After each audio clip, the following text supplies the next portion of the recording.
Hello, my name is Chloe. I'm 32 years old, and my life is a sleek, well-oiled machine erected in the very heart of the metropolis. Every weekday, I wear the title of corporate account manager like an expensive, impeccably tailored suit, and my office is the sterile cold skyscrapers of glass and concrete. The compensation for this service is quite decent, so much so that I managed to rent my own bright apartment with panoramic windows overlooking the perpetually bustling city center. Sometimes, while making tea in my spotless kitchen, I catch myself thinking that this isn't a bad achievement for a girl whose childhood was spent in a sleepy, dust and blooming apple tree-scented provincial town. Don't you think? My family remained there, in the past, a 7-hour steady car ride away, in the neighboring state. There, in an old, slightly weathered but cozy house, live my parents and my younger sister Emma, who is now 24. She still lives with them, under my parents' wing. I know that some of my colleagues or acquaintances might find this strange, but frankly, I understand them.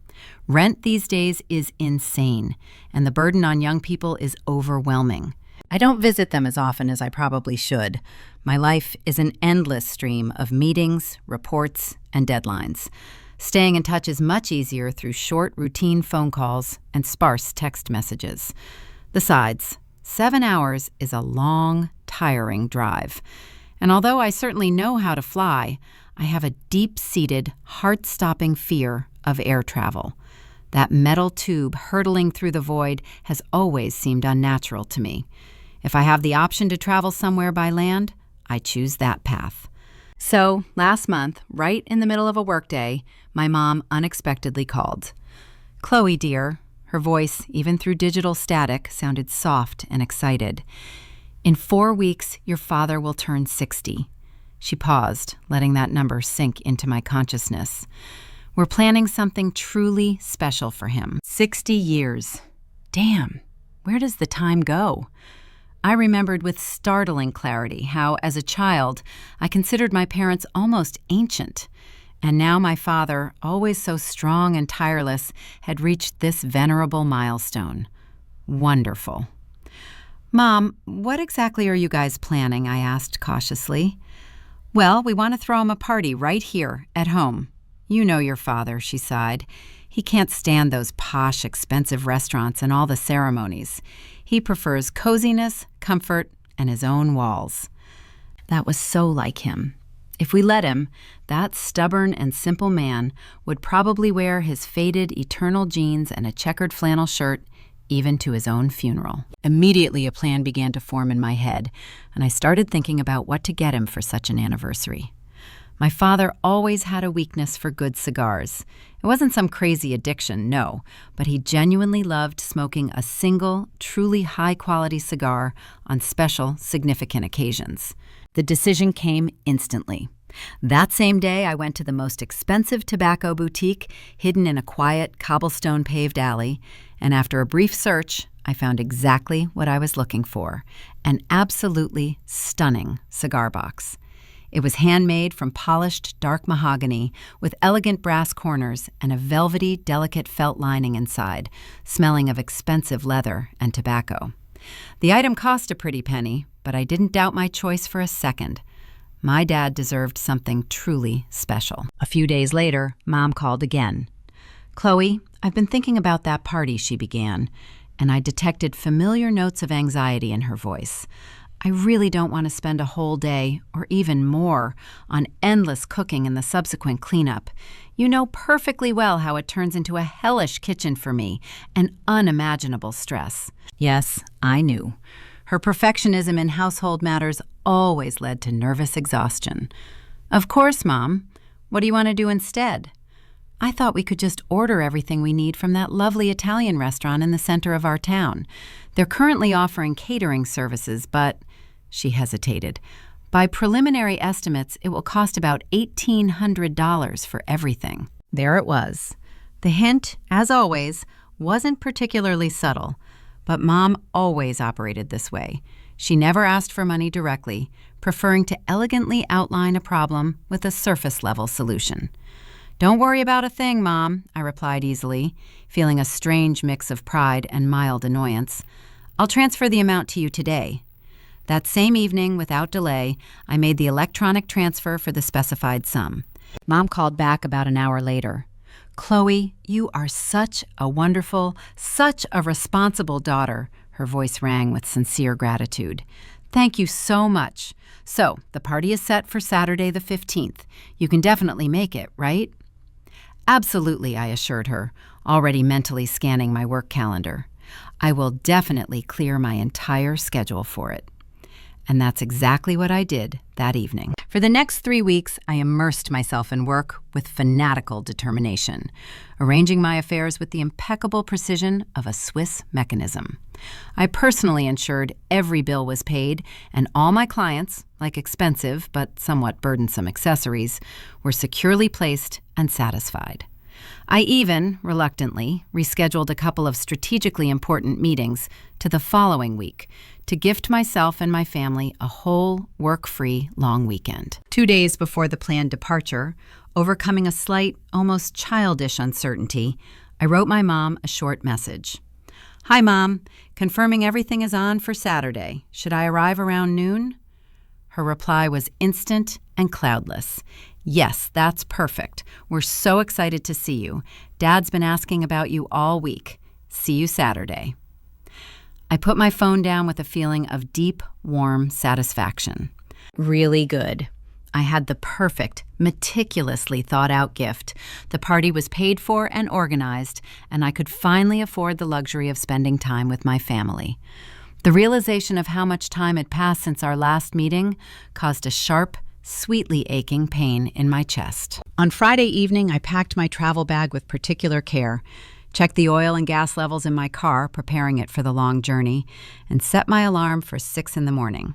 A 7-hour drive meant I would arrive at my parents' doorstep just in time for the desired noon, giving me time to catch my breath, freshen up with a shower, and perhaps even offer my help with the final, most pleasant pre-party chores. Saturday morning greeted me with a crystal coolness, and by 6:30, I was smoothly merging onto the almost empty highway at that hour. The trip, contrary to expectations, turned out to be surprisingly pleasant and meditative.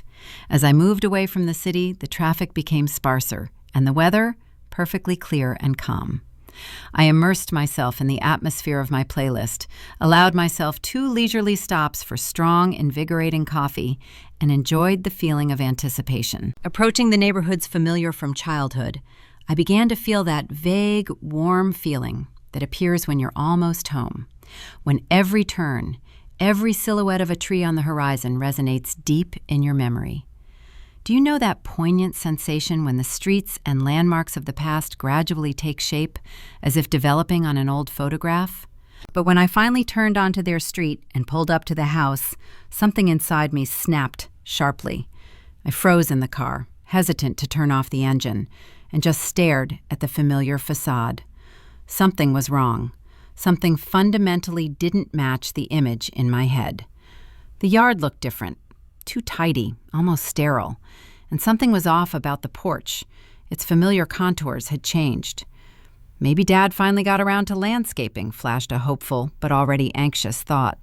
Or perhaps he'd fixed those very railings he'd complained about last fall. Gathering my courage, I got out of the car, took my bag and the elegant cigar box from the back seat, and headed for the front door.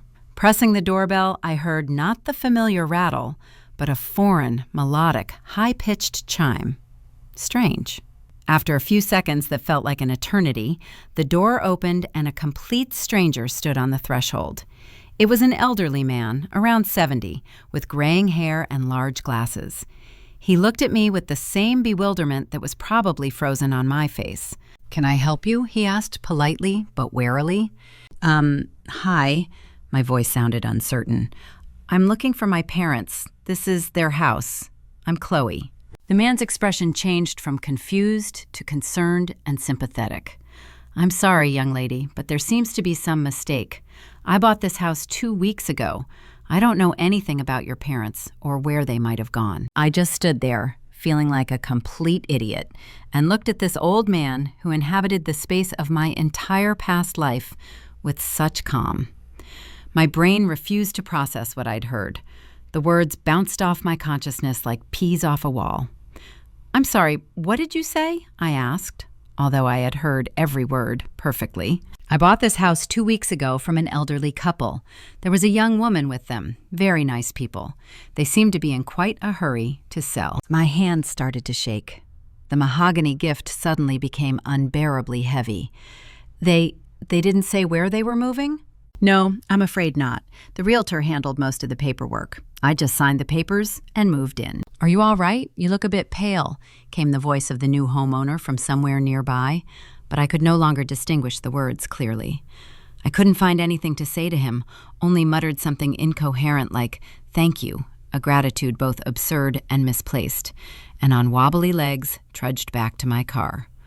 One thought was hammering in my head. This is some kind of mistake. Maybe I took a wrong turn, got lost in a labyrinth of childhood memories. But no, I would have recognized those carved shutters, that old maple by the gate with the marks from the rope swing.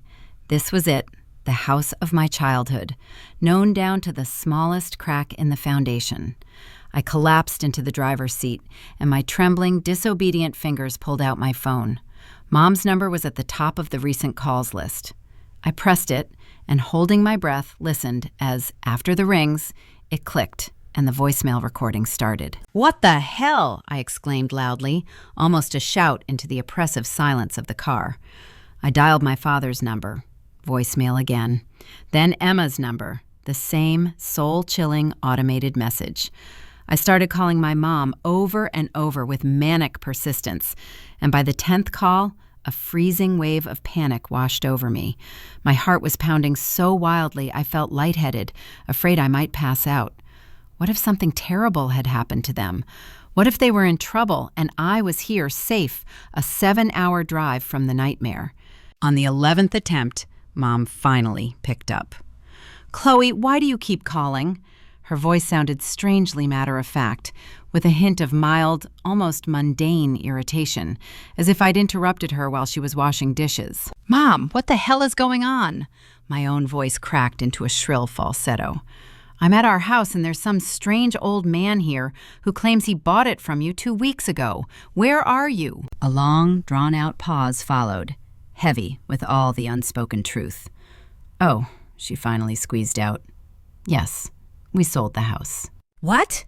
Mom, what are you talking about? Why didn't you tell me?"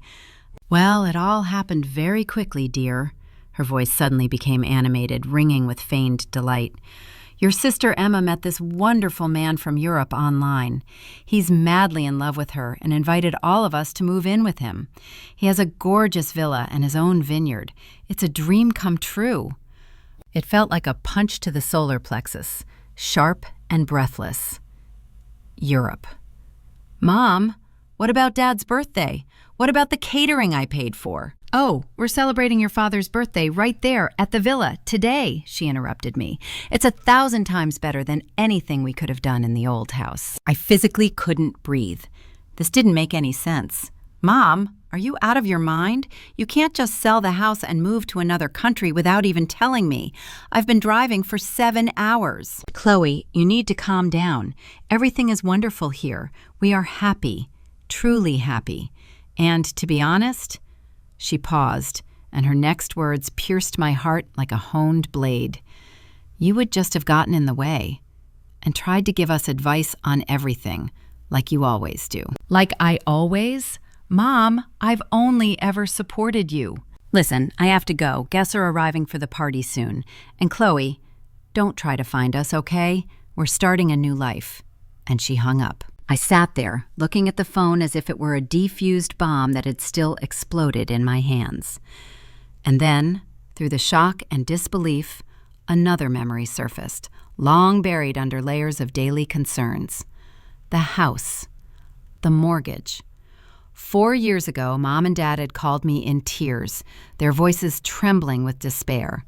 They were seriously behind on their mortgage, and the bank had already issued an official notice of impending foreclosure. They begged me, their successful daughter from the big city, to help them save their family nest.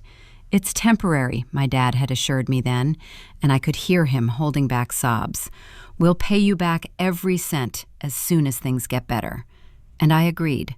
I took over their mortgage payments, the full, not at all symbolic amount, sending it to the bank every month for 3 long years. $1,200 every month, plus I covered all their accumulated debts in one go.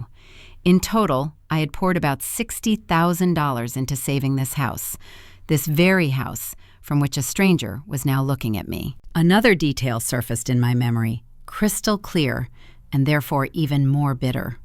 Just 6 months ago, we had finally paid off the mortgage completely. I had specifically come over then, tearing myself away from my endless work schedule to celebrate this long-awaited freedom with them. Mom cooked her signature big dinner, Dad uncorked a bottle of aged red wine with a triumphant air, and we raised our glasses to this house, finally belonging to them outright and unconditionally. Their house. The house I had paid for, invested in not only money, but also a part of my own sense of security. And now they had sold it, taken the money, and run off to Europe with some online fiancé. I laughed, sharply, gutturally, and inappropriately. Not because it was funny, but because otherwise I would have vomited right onto the steering wheel. They had planned it all with cold, calculating minds. That party, with the request for $1,800 for catering, was only needed to ensure I was free that day and wouldn't decide to show up unexpectedly. It was all a brazen, cynical lie. They hadn't been here for 2 weeks, a full 14 days, and they had let me drive for 7 hours, naively believing I was heading to my father's 60th birthday celebration. Those $1,800 weren't for food. It was just another, final way to squeeze money out of me before disappearing forever. I tried calling them again, but now all their numbers went straight to voicemail. They had blocked me. With feverish haste, I opened our family group chat and found I had been removed from it. Facebook, Instagram, I was blocked everywhere, erased from everywhere. They had deleted me from their lives with the thoroughness of someone erasing a person who never existed. I sat in that driveway for about an hour, trying to comprehend the scale of the betrayal. And then I remembered Aunt Karen, my father's sister. She lived nearby, about a 20-minute drive away. If anyone knew anything, it would be her. "Karen, it's Chloe." "Chloe, how are you? Are you coming to town for your father's birthday?" Her voice sounded warm and familiar. "Aunt Karen," I interrupted her, unable to hold back. "Do you know that my parents sold the house and moved to Europe?" A grave, deafening silence fell on the line. "What? They? You didn't know?" "Chloe, what are you talking about? I sent your dad a congratulatory text this morning because I couldn't get through. I just thought he was busy with the party preparations." I told her everything. The stranger in the house, that terrible call with my mom, the blocked numbers. "Those SOBs," Karen said with cold fury when I finished. "I can't believe they'd do this, especially after all you've done for them." "I don't know what to do," my voice trembled. "And Karen, I don't even know where to go now." "You come right over to my place, right now. You're staying here tonight, and we'll figure this out." At least someone in this family cared about me. I spent that night at Aunt Karen's, not sleeping a wink. Every time I closed my eyes, fragments of what happened flashed before me. The betrayal, the lies, those $60,000 I had invested in saving their house. It all spun in my head like a scratched record, reeking of pain. When I finally got out of bed on Sunday morning, something inside me had shifted. The pain hadn't gone away, but it was different now. Sharp, pure, as if while I was tossing and turning in insomnia, some important, final decision had been made. "You know what, Karen?" I said over morning coffee. "I'm done with them. They made their choice. They chose to lie to me, rob me, and discard me like trash. So, I'm making mine. I choose to never have anything to do with them again." Karen looked concerned. "Chloe, they are still your family. Family doesn't do what they did to me. Family doesn't take $60,000 and then sell the house you helped save and disappear without a word. Family doesn't block your number and pretend you don't exist." I meant every word. That morning, driving back along the endless highway to my city, to my life, I felt something completely unexpected. Not bitterness or rage, but a strange, almost indecent relief, as if a giant, invisible burden I had been carrying for years had fallen from my shoulders. I no longer had to rack my brains over my parents' next financial problem, no longer had to set aside large sums monthly for their rescue, bracing my back under their falling well-being. I was no longer obliged to listen to those very care-disguised, passive-aggressive hints from my mom, her eternal, transparent allusions to what I should or ought to do. I was free. Truly. Over the next 2 years, I threw myself into work with a kind of almost painful zeal. It became my refuge, my temple, and my answer to all that pain. I was promoted twice, and my financial compensation grew from merely decent to a level I hadn't even dreamed of before. And you know what I did with all that money that no longer went into the bottomless pit of my parents' needs? I started saving it, methodically, with cold calculation. I started studying the real estate market, looking not at cramped apartments, but at actual houses. I passionately wanted something of my own, unshakable and completely belonging to me, a place from which no one could ever evict me or treacherously sell from behind my back. It took about 1.5 years of searching, and in the end, I found it. The perfect place, it seemed to me. A cute, tidy house in a quiet green neighborhood. Nothing fancy or pompous, but it had a solid, well-built frame and a cozy, kept yard. 3 bedrooms, 2 bathrooms, and, most importantly, no mortgage that would have the names of my deceitful relatives on it. I bought it with my own savings. The day the agent handed me the keys was one of the purest, most joyful days of my life. I slowly walked through every room, touching the cool walls with my palm, inhaling the smell of fresh paint and wood. And I knew, this is mine. I earned this myself, paid for it all myself, and no one could ever take it away from me. Gradually, I allowed myself something more than just work and home. I started dating again. I met a guy named Mike through one of my clients. He was a good, simple man, without complicated baggage, with a steady and predictable life. We dated for about 6 months, leisurely and without unnecessary drama, and it seemed life was taking on new, calm outlines. But everything changed one evening, an ordinary Tuesday. I had just returned from work and was cooking dinner when there was an insistent ring at the door. Not expecting anyone, I went and looked through the peephole. The blood instantly froze in my veins. Outside the door, on my own porch, stood my mom, Dad, and Emma. They looked terrible.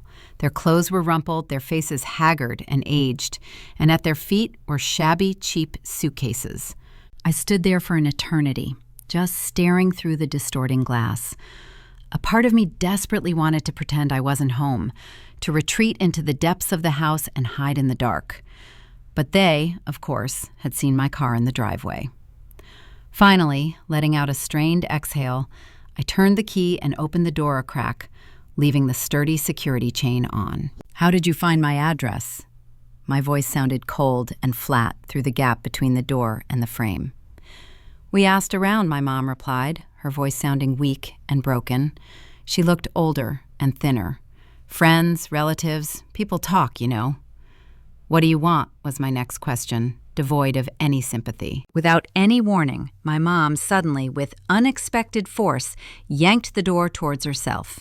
The chain snapped taut with a crack, but didn't hold. She, losing her balance, tumbled into my hallway and immediately burst into tears. "Chloe, we're so sorry. We made a terrible, irreparable mistake. That man, he was a fraud, a con artist. He took absolutely everything from us." I silently closed the door and crossed my arms over my chest, bristling. "Get out," I said quietly. "Please, just hear us out," my dad interjected. His voice was hollow and cracked. "That villa, the vineyard, none of it belonged to him. He was just renting it short term. And all these 3 years he kept asking us for money, said he needed funds for business expenses, property taxes, for 1,000 different things. We gave him everything we got from selling the house." Emma finally spoke. She looked as if she had aged 10 years in those 2. "He said he loved me, swore we'd get married, and then one day we just came back and he was gone. He vanished. kicked us out and left us with nothing." Her voice trembled. "We barely had enough money for the cheapest plane tickets home." My heart didn't flinch. "That's right," my mom picked up, helplessly wiping her tears and nose with a crumpled tissue. "We have nothing left, Chloe. Absolutely nothing, and nowhere to go." I stood, looking at them, at their pathetic faces filled with fake remorse, and a freezing calm finally settled over me. "And you decided you'd just show up here, on my doorstep, and move in with me as if nothing happened?" My voice sounded even and indifferent. My dad tried to straighten up, imitating a semblance of former parental dignity. "You're our daughter. We're family. We'll live here until we get back on our feet. It's only natural." I laughed, loudly, bitterly, unable to hold back the impulse. "Are you kidding me? After everything you did to me? After you stole $60,000 from me and disappeared like thieves in the night?" "We didn't steal anything," my mom shrieked, adopting a defensive posture. "That money was a debt. We would have paid it back." "Bullshit!" My cry was deafening in the silence of the hallway. "You know perfectly well you never intended to pay me back a single cent. And then you sold the house I helped save and kept all the money for yourselves." They all started talking at once, justifying, begging, trying to pluck familiar strings of guilt to set their usual well-oiled mechanism of family manipulation in motion. But I was immune. I walked to the wide-open door, letting in the cold evening air. "Get out. Right now. Chloe, please, get out of my house or I will call the police immediately." The threat worked instantly, like a whip crack. Muttering under their breaths, they grabbed their shabby suitcases and shuffled towards the exit. "You can't just abandon your family like this," my dad grumbled as he passed me, and I could see helpless anger in his eyes. "I'm not abandoning anyone," I retorted coldly. "I'm just learning from the best." And with those words, I slammed the heavy door, turned the key, and clicked the deadbolt. Then I went to the window and watched as they, three hunched figures, slowly dragged their belongings down my immaculate driveway, disappearing into the twilight, looking lost and pathetic. And I felt absolutely nothing. No pang of guilt, no sadness, no regret. Just an empty, desolate relief that they were gone. But I didn't kid myself. I knew it wasn't over. People like them don't give up easily, especially when cornered by desperation. And so I did what any sane person valuing their peace and safety would do. I took my phone, opened the browser, and started researching home security systems. The security company came the very next day. I didn't skimp. Motion sensors, locks on all doors and windows, high-resolution cameras covering every corner of my property. For the next few weeks, my phone was blowing up with calls. The numbers were different, but the same voices were behind them. My mom, sobbing, begged for forgiveness. My dad tried to speak authoritatively, demanding I do the right thing. Emma cried into the phone, telling me how she'd realized everything and learned her lesson. Each time, without engaging in conversation, I silently hung up. After about 2 months of constant, exhausting calls and silent psychological harassment, silence finally fell. I thought they had either accepted defeat and given up, or, more likely, found themselves another, more pliable victim. Both options suited me just fine, to be honest. My life, meanwhile, was gaining new colors. My relationship with Mike was becoming more serious and trusting. He started staying over for entire weekends, and we began having cautious conversations about him moving in with me permanently in the near future. He knew the general outline of what had happened with my family, but I hadn't dared to tell him the whole story. Some things are so absurd and insane that they're simply hard to believe unless you've lived through them yourself. At that time, I had a crucial presentation for key partners at work, and I had to go on a business trip to our regional office, located 3 states away. The trip was scheduled to the minute. Flight out on Monday morning, the presentation itself on Tuesday, follow-up work meetings on Wednesday and Thursday, and the return flight home on Thursday evening. The business trip went brilliantly. My presentation was received with enthusiasm, and my boss was already hinting at a promotion. I was on cloud 9 from the success and in a great mood flying home on Thursday evening. But as soon as the plane touched down on the runway and I turned on my phone, I was bombarded with a hail of notifications. About 15 missed calls and an avalanche of text messages. Most of them were from my security company. Urgent, multiple motion alerts detected on your property. Urgent, unauthorized entry attempt detected. Authorities notified. Urgent, intruders fled the scene prior to patrol arrival. Contact us immediately. My heart sank somewhere into the soles of my feet. Waiting at the baggage carousel with trembling fingers, I dialed the security service number. "Ms. Chen, this is Dave from Safeguard Security. We've been trying to reach you," he almost shouted into the phone. "I was on a plane. What happened?" My voice betrayed me with a tremble. "We registered a break-in attempt at your property today at approximately 2:30 a.m. 3 individuals attempted to force entry through the back door. The alarm siren scared them off, and they fled before police arrived." "Did you get them on camera?" I asked, already knowing the answer. "Yes, ma'am. The footage is crystal clear. Copies have been provided to the police." Nausea washed over me, but I wasn't surprised. I knew exactly who those 3 were. When I got home by taxi well after midnight, the picture was clear in all its ugliness.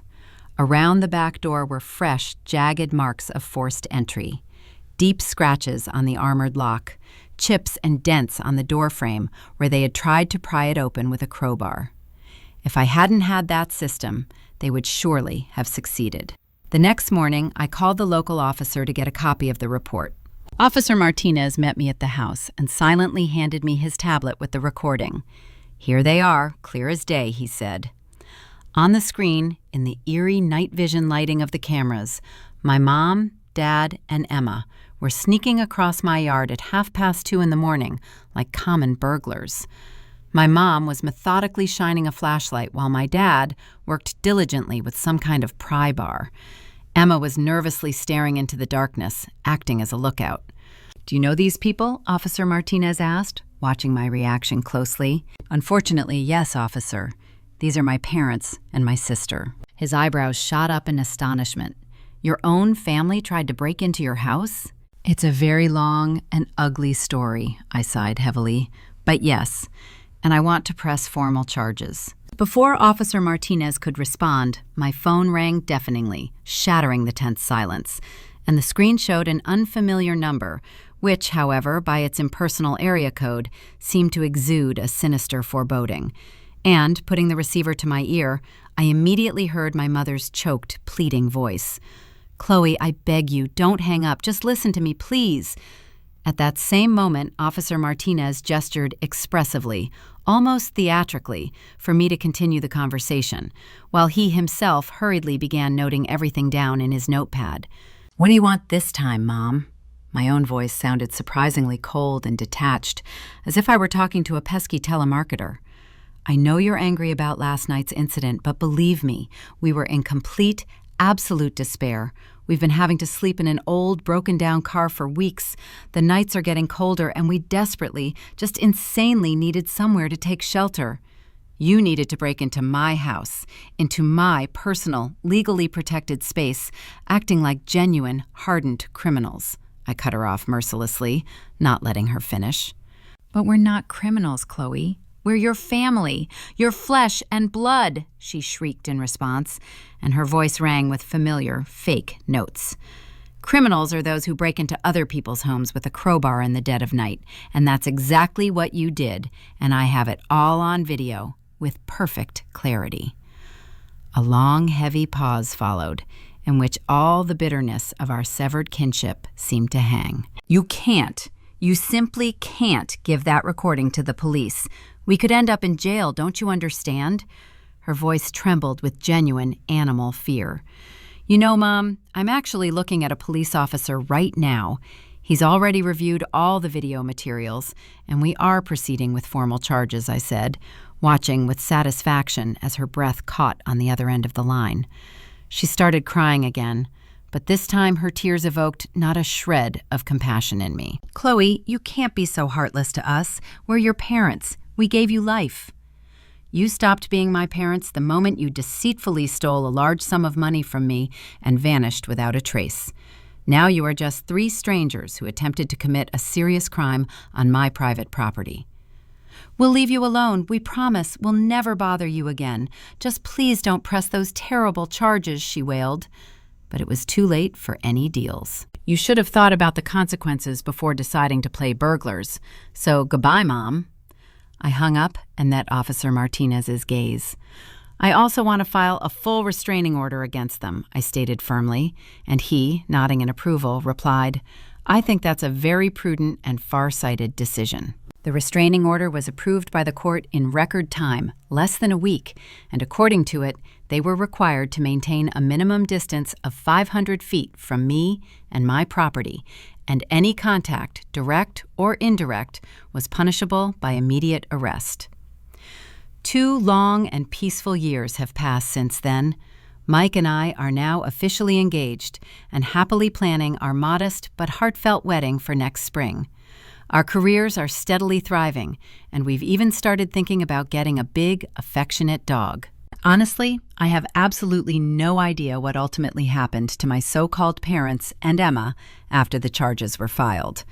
I assume they spent some time in jail, then were probably released, and are now out there somewhere, away from me, trying to rebuild their broken lives. But I don't care in the slightest. Mike now knows the whole story, from beginning to end.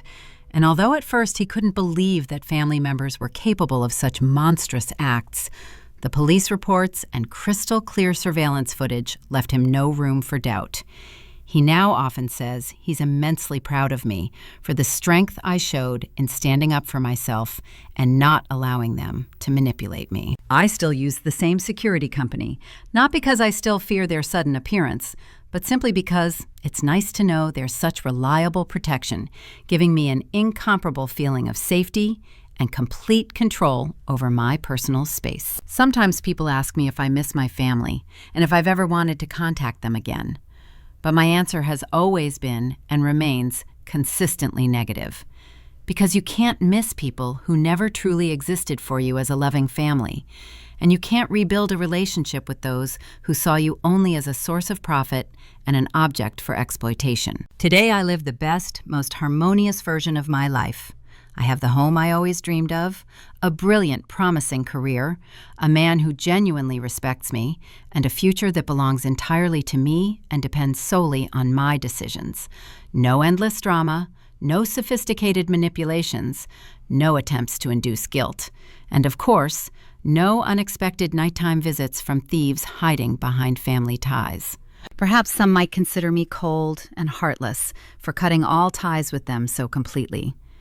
But those people have likely never been in a situation where members of their own family stole $60,000 from them and then, in desperation, tried to break into their home with a crowbar.